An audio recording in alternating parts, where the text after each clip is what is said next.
The She's morning watching sun you. Don't filtered move. through the chain-link What, a dog? fence surrounding the That's auto right. shop Now get in the Riverside car. City, No way, man. casting Get away. long You had your shadows chance. across the Move. cracked I concrete ain't going. where Marcus Webb stood with his German Shepherd Dakota. The dog's name was embroidered on her collar, but only Webb knew the real story. How she'd been rescued from an abusive police handler years ago, traumatized and broken until Webb gave her a second life where she could protect instead of fear. Dakota was 7 years old now, her black and tan coat brushed to a shine, her dark eyes scanning the industrial district with the vigilance of someone who'd learned early that danger always came without warning. She pressed her nose against Webb's left leg as they walked toward the shop entrance, a routine they'd perfected over 18 months of undercover work. Marcus Webb was 41 years old with deep brown skin, short salt and pepper hair, and hands calloused from 12 years of federal undercover operations. He'd worked cartel cases in Miami, dismantled organized crime networks in Chicago, and now he was in Riverside City playing the role of Arthur Pendleton, a maintenance worker with a rescue dog and no criminal record. The role was perfect.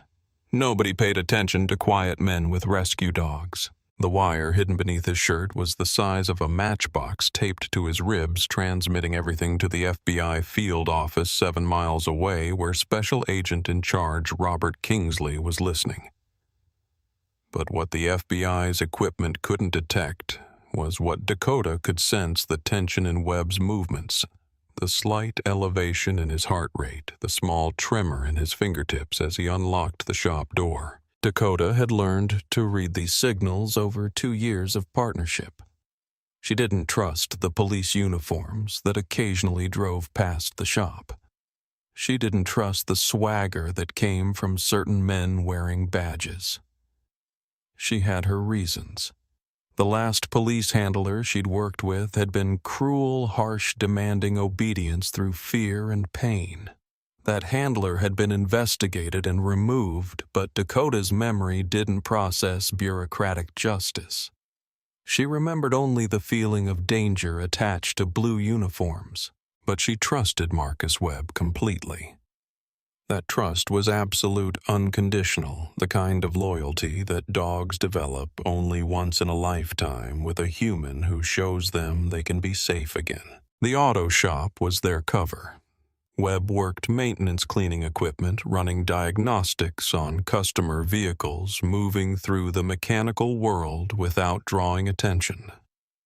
Dakota was his service dog, his companion, the emotional support animal that civilians often brought to work without raising questions. To everyone who saw them, they were just a man and his dog trying to make an honest living in a struggling Rust Belt city. What nobody knew was that the Fourth Precinct of Riverside Police Department had become the target of a 3-year federal investigation. The investigation had started quietly. Federal informants had gone missing in Riverside City. Thousands of dollars in seized drug money had vanished from evidence lockers. Detectives investigating the disappearances found patterns of corruption in the Fourth Precinct that were too systematic to ignore. Officers with excessive force complaints that never resulted in termination. Civil rights lawsuits settled quietly by insurance companies. Arrests in specific neighborhoods that seemed to target certain demographics with brutal precision. The real moment everything accelerated was when the Department of Justice examined the arrest records from the Fourth Precinct over 5 years and found something shocking.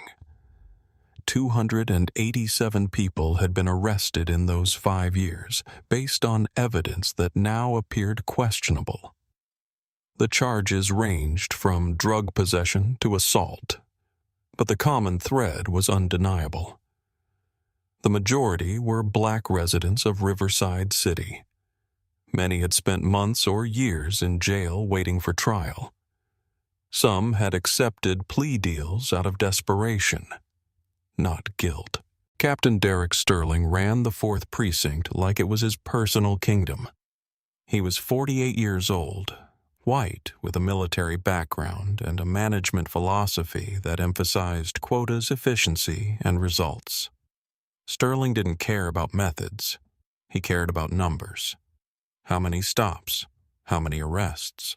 How much revenue the precinct generated through towing contracts, vehicle impounds, and civil forfeiture. Sergeant Thomas Briggs was Sterling's enforcer. 52 years old, thick-necked, with the flat affect of someone who had learned to turn off his conscience years ago. Briggs had accumulated 5 civil rights lawsuits over his 20-year career. All of them had been settled out of court, the city paying the victims, while Briggs kept his badge and his pension. Officer Greg Miller was the rookie, 26 years old, eager to prove himself, hungry to move up the ranks, and completely willing to absorb the corruption culture that Sterling and Briggs modeled for him. Miller had a documented history of aggression, but that hadn't hindered his career. If anything, Sterling and Briggs had encouraged it. Marcus Webb's job was to get inside that world and record everything. The operation had been carefully constructed. The FBI couldn't just send an undercover agent into the Fourth Precinct. That would be too obvious, too direct. Instead, they had to create a situation where Webb would naturally come into contact with the corrupt officers. The answer was the 4th Street corridor, a neighborhood that had become a focus for Sterling's revenue generation strategy. Webb had studied the demographics. The 4th Street neighborhood was 84% black, 82% below the poverty line, and according to official police reports, a hotbed of drug activity. But when Webb looked at the actual crime statistics compiled by independent agencies, the real numbers told a different story. Drug use in the neighborhood was actually below the city average. Violent crime was significantly lower than in the wealthier white neighborhoods on the other side of town. Yet the 4th Precinct's traffic stops in that neighborhood had increased by 300% over the past 3 years. The setup was elegant in its simplicity. Webb was given a cover identity, a vehicle, and a specific daily routine that would take him through the 4th Street corridor. He would be pulled over by 4th Precinct officers conducting their standard traffic enforcement. He would be tested. They would try to find something on him, something they could use to make an arrest, generate paperwork, justify a tow truck call, and start the process of extracting revenue from the neighborhood. Everything would be recorded on the federal wire hidden beneath Webb's clothing. But there was a second insurance policy, one that Sterling and Briggs and Miller would never know about. Dakota wore a second device, a micro-transmitter woven into her collar that transmitted a constant signal back to the FBI field office. The transmitter was so small it was virtually undetectable.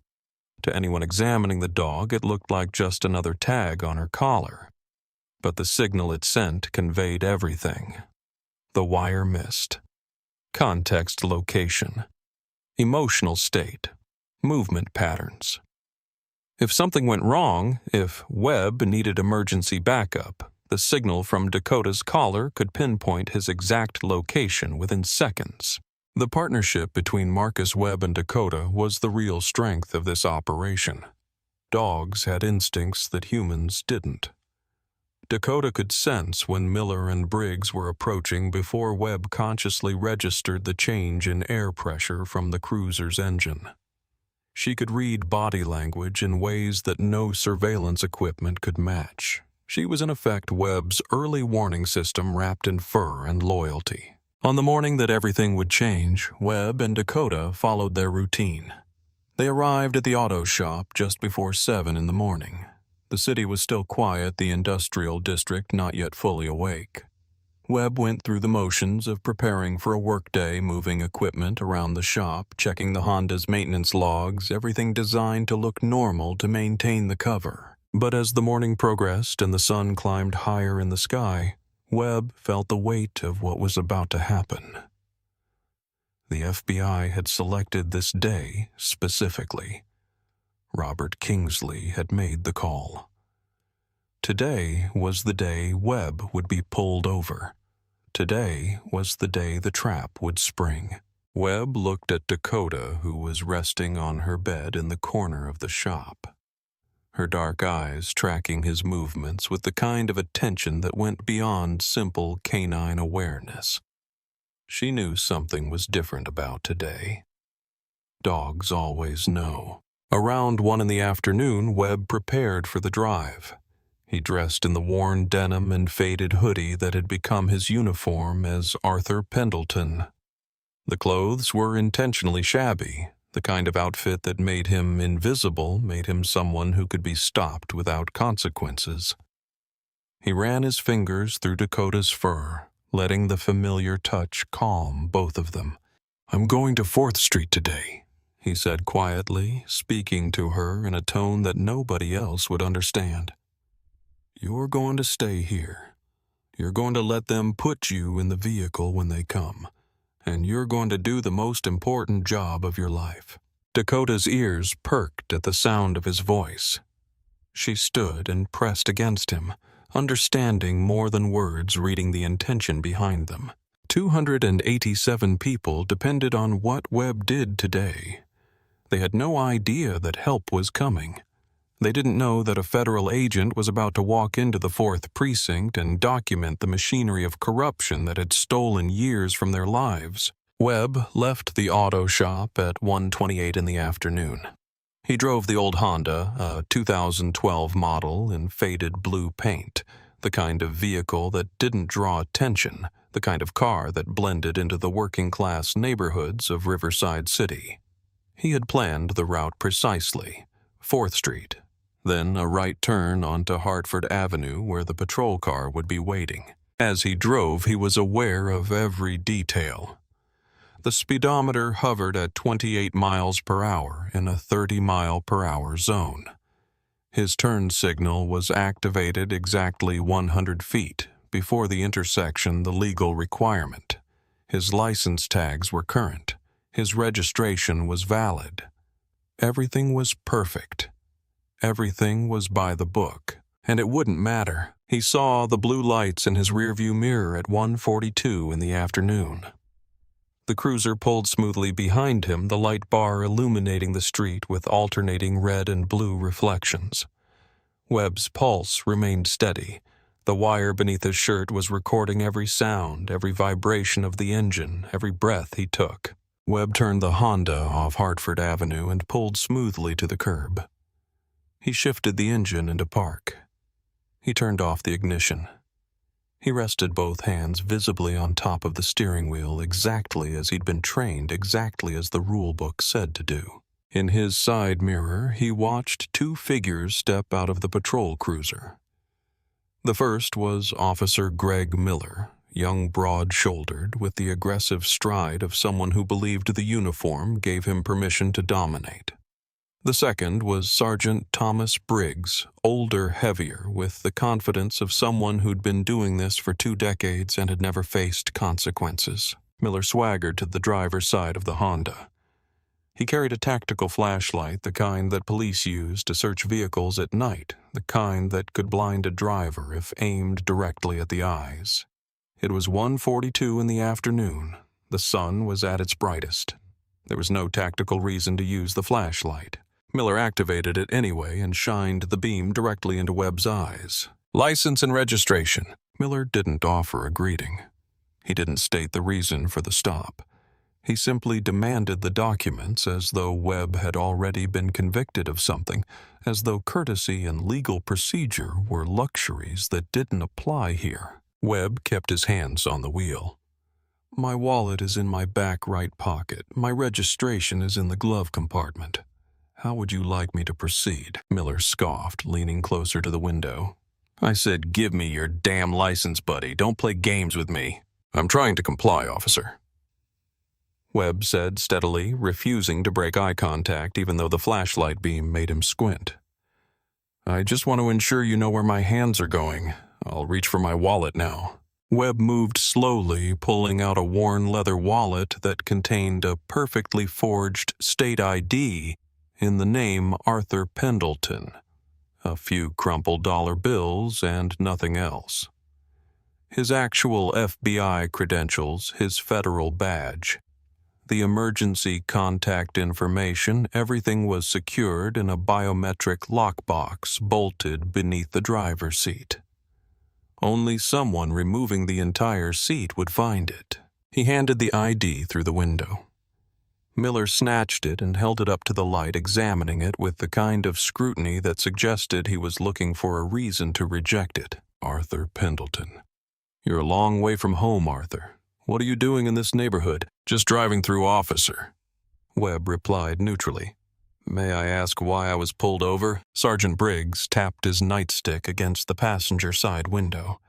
The sound was loud and sharp, a crack that reverberated through the quiet street. It was the kind of sound designed to intimidate, to establish dominance, to remind whoever was sitting in that car that they were in contact with authority. Webb merely shifted his gaze to acknowledge the sound. You swerved back there, Arthur. Briggs called out, his voice a raspy drawl. Looked like you couldn't keep it in the lines. Have you been drinking? I haven't had a drop of alcohol, Sergeant, Webb stated, and I maintained my lane the entire time. Are you calling my partner a liar? Miller snapped. His hand dropped to rest aggressively on the butt of his service weapon, a gesture that wasn't accidental. It was a message. It was a threat.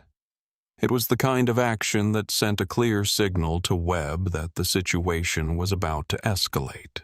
The escalation was textbook. It was exactly what the federal analysts had warned about during the operation briefing. Miller and Briggs were creating a hostile environment, trying to provoke a reaction that would justify further action, that would create the justification for a search that would transform a traffic stop into an arrest. I'm merely stating the facts of my driving, Webb said. His tone remained deliberately flat, his pulse steady. Beneath the worn hoodie, the wire transmitted every word directly to the FBI field office where Kingsley was listening, documenting, building the case in real time. Step out of the car, Miller ordered. He took a step back and unlatched the holster of his firearm. Officer, I haven't committed a crime. Am I under arrest? Webb knew the answer to that question. He knew his rights. He also knew that asserting those rights on the side of the road with two corrupt cops was a losing game for a civilian. But Webb wasn't a civilian. He was a federal agent actively building a criminal conspiracy case.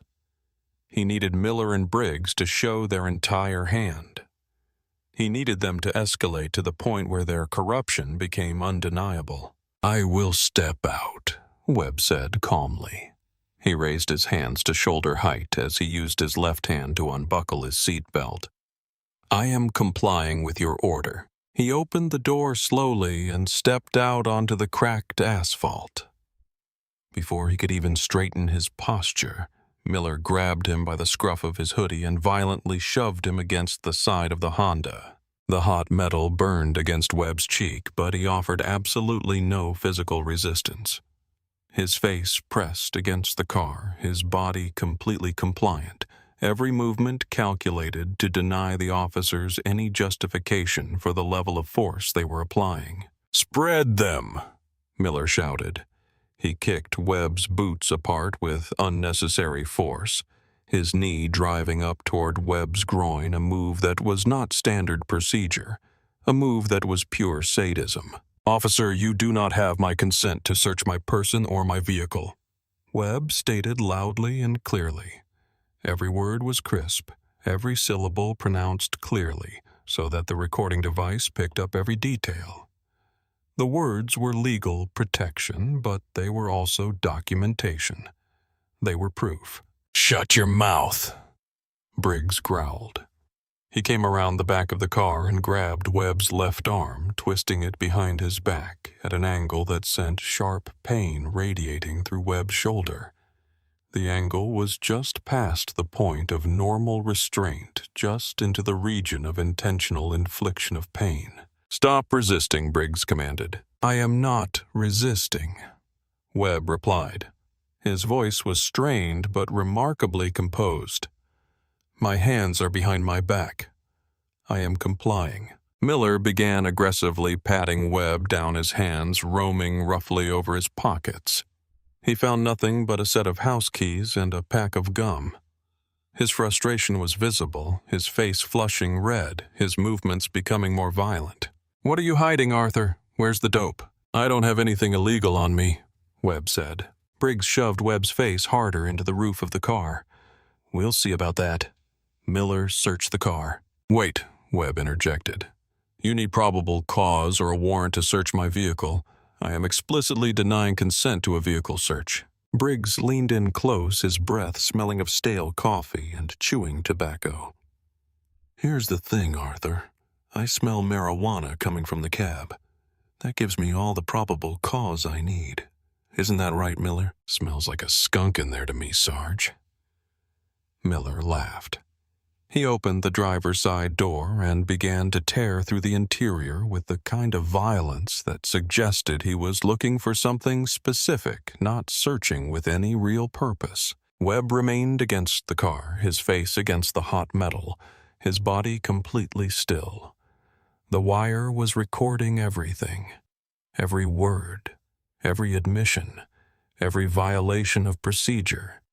Every falsified claim about smelling marijuana, every unconstitutional search, every moment of abuse. Miller worked his way through the glove compartment, finding the registration insurance documents, maintenance records. He tossed them aside and reached beneath the seats, searching for anything he could use. He found nothing. The car was clean. There was nothing to find because there had never been anything to find. In frustration, Miller reached into the back seat, his hand moving toward the rear area where he might plant something, might fabricate evidence.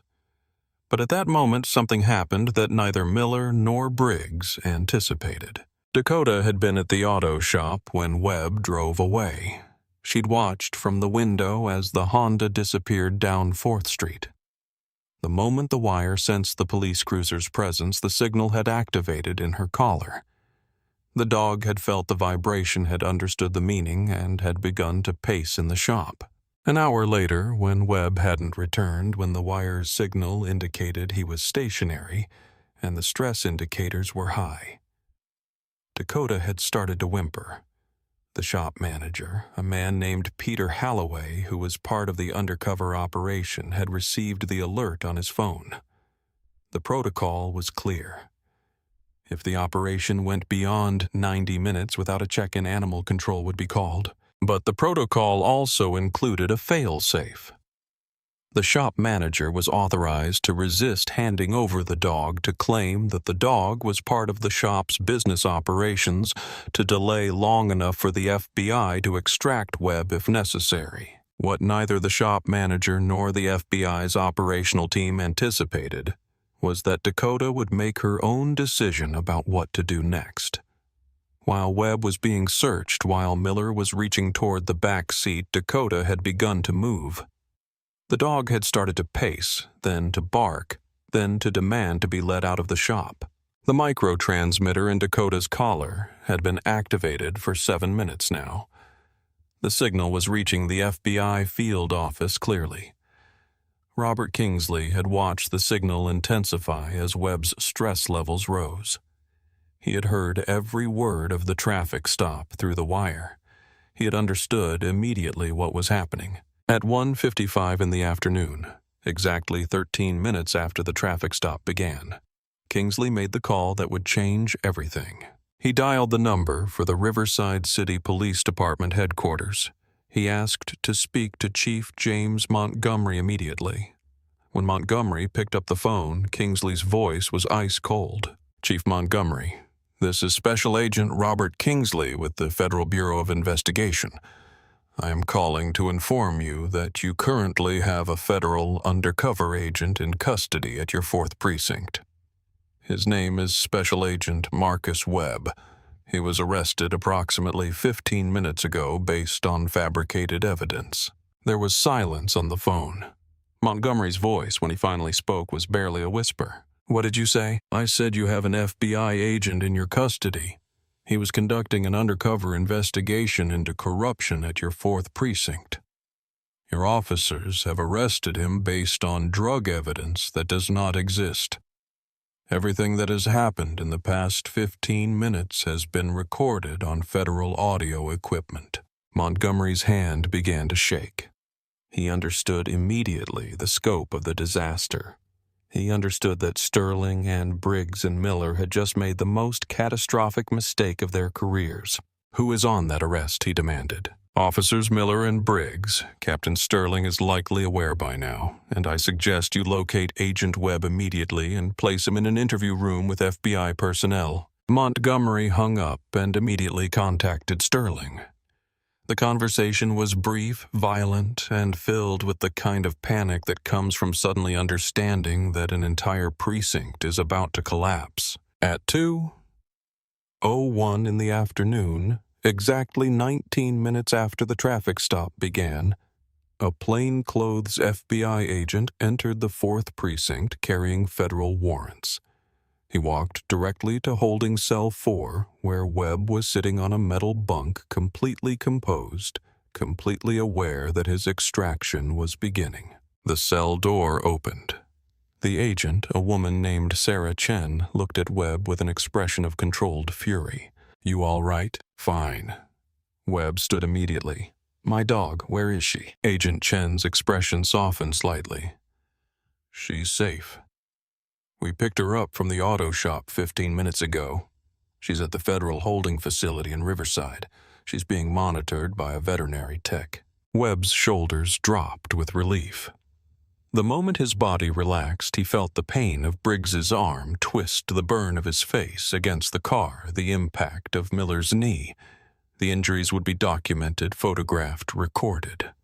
They would be evidence. "Come on," Chen said. "Let's get you out of here." The walk from the holding cell to the interrogation room took 45 seconds. In those 45 seconds, Webb saw officers looking at him with sudden awareness, with the understanding that something enormous had just shifted beneath their feet.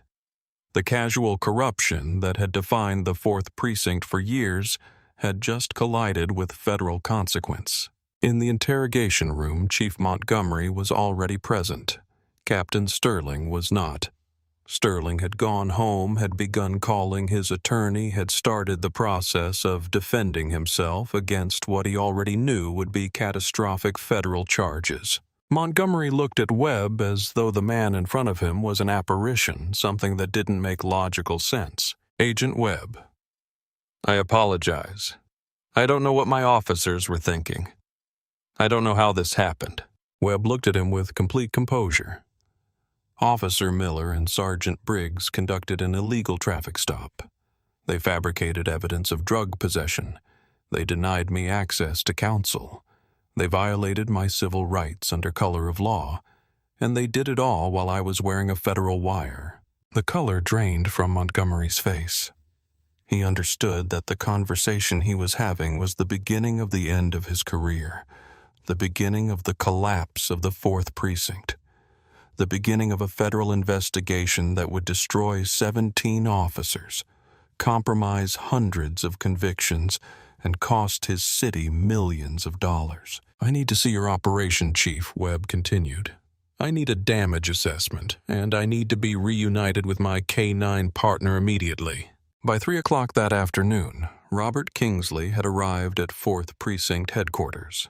He was accompanied by Assistant United States Attorney Margaret Hale and Federal Marshal Service personnel. They had federal warrants for the arrest of Captain Derek Sterling, Sergeant Thomas Briggs, Officer Greg Miller, and 13 other officers who had been implicated in the wire recordings of the past 13 minutes. The building went into controlled chaos. Officers who understood what was happening began making phone calls to defense attorneys. Officers who didn't understand yet watched in confusion as their colleagues were let out in handcuffs. By 3:30 in the afternoon, FBI teams had seized computer equipment from the Fourth Precinct. They had confiscated evidence lockers. They had placed the precinct itself under federal control. And at 4:08 in the afternoon, Marcus Webb walked into the federal holding facility in Riverside where Dakota was being kept. The dog had been checked by a veterinary team. She was physically unharmed, but her stress levels had been elevated for nearly 3 hours. When she saw Webb, she didn't jump or bark. She simply stood, her entire body rigid with recognition. Webb knelt and Dakota came to him, pressing her head against his chest, trembling with the kind of fear that only a dog who'd been abandoned before could truly feel. "Easy, girl," Webb whispered. "I'm here. I'm not leaving you." Dakota's trembling gradually subsided. She pressed harder against him, and Webb felt the weight of her trust, the completeness of her loyalty, the unconditional devotion of a dog who had learned to love only one human.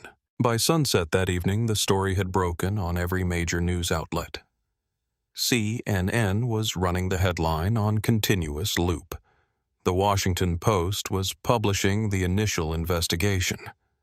A corrupt police precinct in a mid-sized Rust Belt city had just collapsed under the weight of federal evidence gathered in less than 6 hours by an undercover FBI agent and his K-9 partner. The story of what happened next would take months to unfold.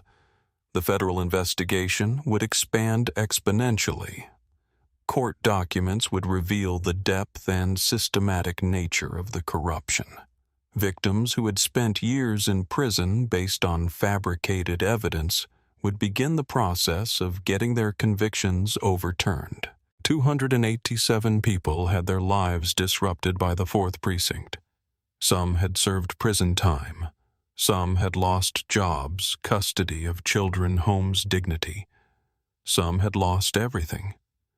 And now, because of Marcus Webb and Dakota, because of 6 hours of federal recording, the machinery of corruption was being dismantled. 3 weeks later, federal prosecutors had completed the preliminary investigations. They charged 17 officers with federal crimes. Captain Derek Sterling faced RICO conspiracy charges, civil rights violations, and wire fraud. Sergeant Thomas Briggs faced assault under color of law, fabrication of evidence, and violation of civil rights. Officer Greg Miller faced falsification of official records and conspiracy. The charges carried potential sentences of 20 years or more, but the real reckoning was still to come. 6 months after the initial arrest, the federal courthouse in Riverside was filled with tension. The trial of the Fourth Precinct corruption case had drawn national attention. Media vans filled the parking lot. Legal scholars were analyzing the case as one of the most comprehensive corruption prosecutions in a decade.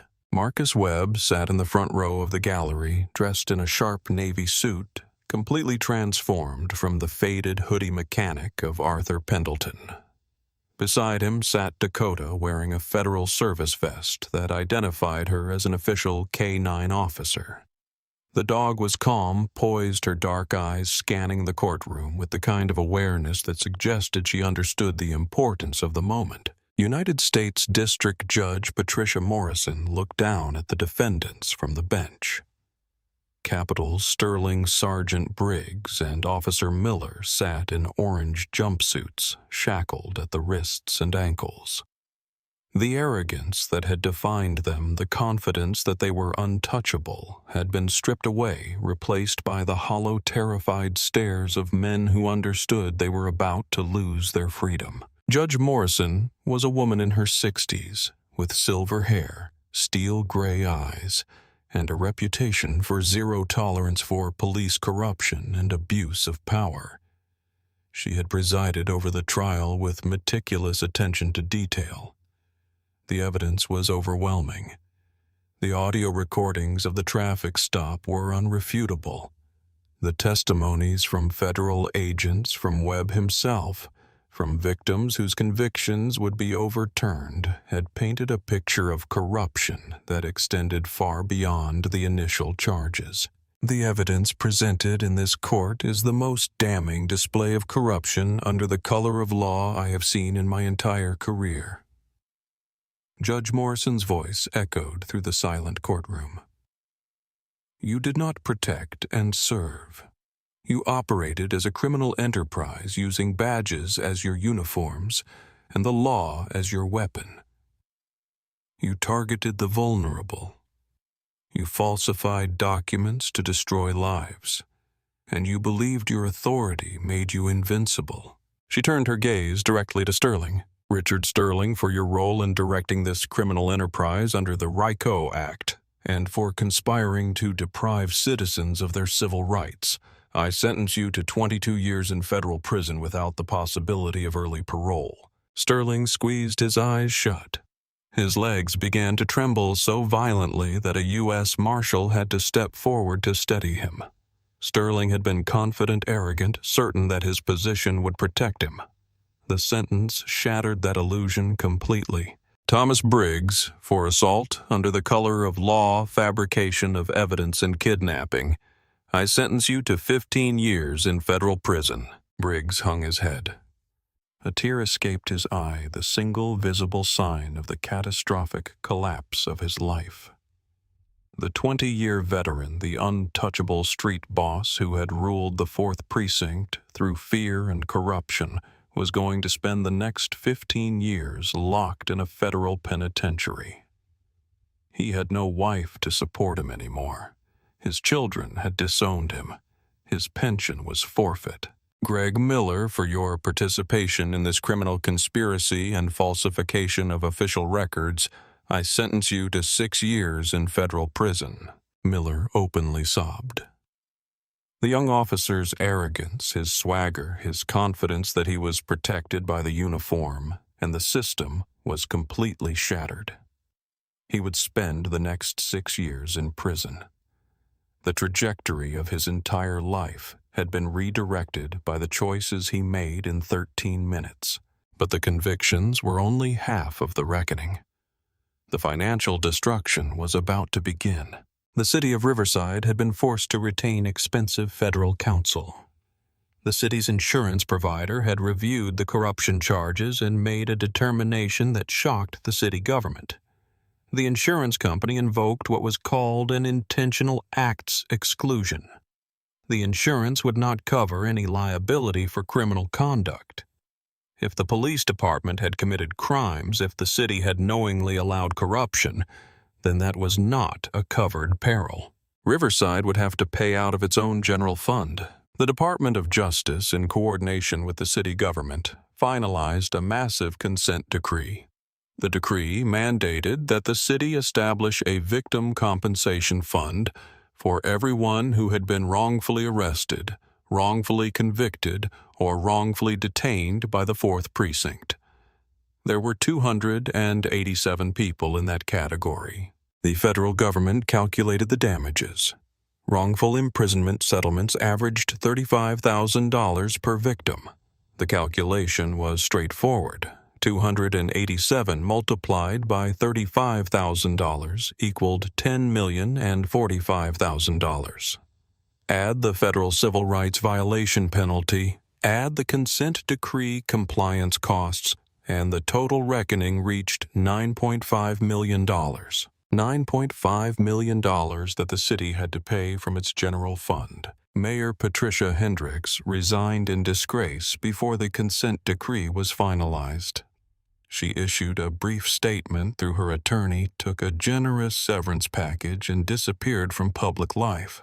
Police Chief James Montgomery was fired. His pension was under investigation. His credentials were stripped. His legacy, whatever it might have been, was permanently cemented as the chief who allowed corruption to flourish. And all 17 convicted officers forfeited their pensions.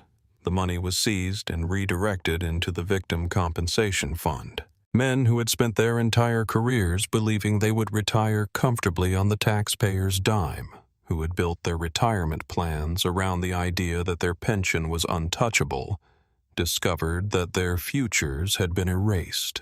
The pensions of Sterling Briggs Miller and 14 others, totaling approximately $3.2 million, were liquidated and paid into the victim fund. The city had to liquidate assets to cover the remaining balance.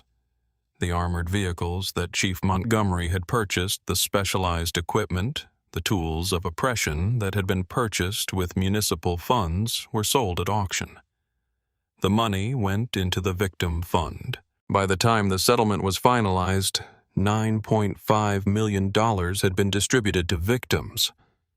Each of the 287 people who had been wrongfully affected received approximately $33,000. It wasn't justice in the complete sense. Justice would have required them to recover the years they lost, the relationships that were destroyed, the careers that were derailed, the mental health damage that would take years to process. Money couldn't reverse trauma. Money couldn't restore time. But money acknowledged the wrong. Money represented an institutional admission that the system had failed them, that the police had betrayed their trust, that the city had allowed corruption to flourish. And for many of the victims, that acknowledgement was the first time anyone in power had ever admitted fault. 3 weeks before the victim compensation began, Marcus, Webb, and Dakota walked out of the federal courthouse in Riverside into the afternoon sun. The courtroom had been filled with media. Cameras flashed as Webb descended the stone steps with Dakota at his side. Robert Kingsley walked beside him, shaking his head in disbelief. $9.5 million, Kingsley muttered. This city is going to feel that for a decade. They're feeling the cure, boss, Webb said softly, looking out at the Riverside City streets. The disease was costing them a lot more than money. It was costing them their humanity. Kingsley nodded.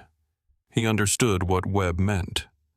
The Fourth Precinct had not simply been a place where corruption happened. It had been a place where the social fabric of an entire community had been torn, where people had learned not to trust the institutions that were supposed to protect them, where young people had grown up believing that the law was a weapon pointed at them, not a shield meant to protect them. The $9.5 million would help. The convictions of Sterling, Briggs Miller, and the others would provide some measure of justice. But the real healing would take years, maybe generations. Where to next? Sam Kingsley asked. Webb adjusted his jacket. I hear the Miami office needs a K-9 unit supervisor. Someone good with engines, someone even better at taking out the trash. He reached down and ran his fingers across Dakota's head. The dog pressed against his leg, and together they walked away from the federal courthouse, away from Riverside, away from the corruption that they had exposed and dismantled. Webb blended into the bustling street crowd, a silent guardian who had stepped into the belly of the beast and ripped it out from the inside. Dakota walked beside him, her posture confident, her trust complete, her loyalty absolute. The Fourth Precinct building was an empty, boarded-up brick shell within 6 months. It stood as a monument to the day 17 badges thought they were above the law, and the day one man and his dog proved them dead wrong. True justice rarely arrives with a warning. It often comes disguised as the very prey the wicked seek to devour. The collapse of the Fourth Precinct stood as a profound testament to the ultimate price of unchecked authority and corruption. 17 officers lost their badges, their freedom, and their futures because they forgot the fundamental truth of their oath. Power is a privilege granted by the people, not a weapon to be wielded against them. The $9.5 million financial ruin that struck the city wasn't just a penalty. It was a mandatory restitution, a painful but necessary extraction of the corruption that had infected the local government. Marcus Webb's silent endurance exposed the darkest corners of a broken system, proving that no badge is an impenetrable shield. Eventually, the weight of real-life karma will always collect its debts. 3 months after the convictions were finalized, Webb was reassigned to the Miami field office. He and Dakota moved into a new apartment in the Wynwood neighborhood, a place where dogs were welcome, where Webb could build a new life. But his real focus became clear very quickly. Webb's experience with Dakota, his understanding of how a dog could sense danger before humans could detect it, his recognition that trauma in dogs mirrored trauma in humans, led him to propose a new federal program. The Dakota Recovery Initiative, as it became known, was designed to identify rescue dogs who had experienced abuse or trauma in law enforcement settings and retrain them to work as federal service animals. The program would take dogs like Dakota dogs who had been broken by the system and transform them into tools of accountability, into living reminders that the system could be reformed, could be made to protect instead of harm. 6 months into the program, Webb had identified and begun training 12 dogs. Each of them had a story similar to Dakota's. Each of them had been damaged by cruel handlers, traumatized by the very institution they were supposed to serve. Each of them, given the right handler, given the right environment, given the right purpose, had the potential to protect a sensed danger, to remind the system that consequences were real. 1 year after Webb's transfer to Miami, Dakota was awarded a federal commendation for her service during the Fourth Precinct investigation.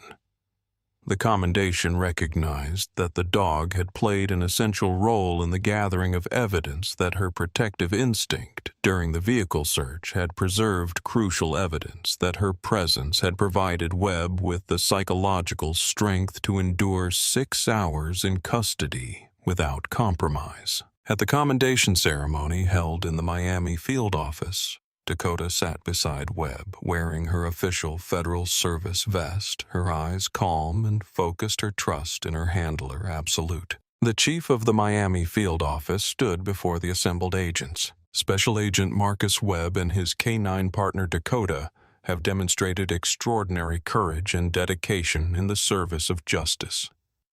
Dakota's loyalty, her instinct, her unwavering devotion to her handler exemplifies the qualities we seek to cultivate in law enforcement.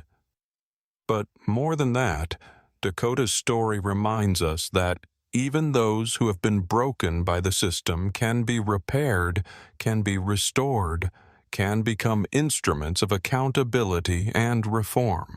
The commendation was presented. Dakota received a special collar, a federal designation that would follow her for the rest of her life. But the real tribute came weeks later, when the first victims of the Fourth Precinct corruption case received their compensation payments. A woman named Teresa Jackson, who had spent 18 months in county jail for a crime she didn't commit, used her compensation to restart her life. She opened a small business, a community center for young people. A place where kids could learn that institutions could change, that accountability was possible. Another victim, a man named David Lopez, who had lost custody of his children while serving a prison sentence for fabricated drug charges, used his compensation to fight for custody restoration and to become an advocate for criminal justice reform. 285 others found their own ways to use the money to rebuild their lives, to find meaning in the fact that someone finally had held the system accountable. The Fourth Precinct became a symbol not of corruption, but of the possibility of reform. The boarded-up building was eventually demolished. In its place, the city of Riverside built a community center, a space dedicated to dialogue between law enforcement and the communities they served, a place where the conversation about trust and accountability could continue. And in Miami, Marcus Webb continued his work with the Dakota Recovery Initiative. He trained dog after dog, handler after handler, building a network of federal K-9 teams that embodied the lesson he and Dakota had learned together. That loyalty, that trust, that willingness to see the best in someone. Even when they've been broken by the system, those qualities were worth protecting. Those qualities were worth fighting for. Those qualities were the foundation upon which true reform could be built. Webb often thought back to that morning when he and Dakota had begun their surveillance work in Riverside. He thought about the decision to let Dakota sense danger, to trust her instinct to build a partnership based on mutual respect and trust. That partnership had dismantled a corrupt precinct, had exposed 17 officers, had recovered $9.5 million for victims had changed the trajectory of an entire community. All because one dog had learned to trust again and one handler had learned to listen. The lessons of Riverside City spread. Other federal agencies began examining their own operations, looking for the kind of corruption that had been hidden in plain sight for years. Police departments across the country started implementing the kinds of reforms that Riverside had been forced to adopt. Civilian review boards became more common. Body camera requirements became more stringent. The conversation about police accountability, which had been dominated by arguments about culture and politics, became grounded in specific reforms, specific consequences, specific results. The Dakota Recovery Initiative became a model for other federal agencies. By the second year, there were 78 dogs in active training. By the fifth year, there were more than 200 dogs who had been rescued, retrained, and deployed as federal service animals. But it all started with one dog who refused to abandon her handler. One handler who understood that loyalty was a two-way street, and one moment when the system, for the first time in years, was held completely accountable for its actions. Years later, when Webb was interviewed about his role in the Fourth Precinct investigation, he always began with the same statement. "I didn't expose that corruption alone. Dakota was every bit as much a part of that investigation as I was. She sensed the danger. She protected the evidence. She reminded me that even in the darkest moments, there was a reason to keep fighting." When asked about the final outcome, Webb always emphasized the same point. The $9.5 million was important. The convictions of Sterling and Briggs and Miller and the others were important. The closure of the Fourth Precinct was important. But the most important outcome was the recognition that the system could change, that institutions could be reformed, that accountability was possible, that the people who had been damaged by the system could be restored and could move forward with their lives. That was the real victory, not punishment, but restoration. Not just holding the guilty accountable, but giving the innocent a second chance. If this story has resonated with you, if the courage of an undercover agent and his loyal companion has moved you in any way, we would love to hear your thoughts in the comments below. Have you ever witnessed an institution admit fault? Have you ever seen a system transform itself?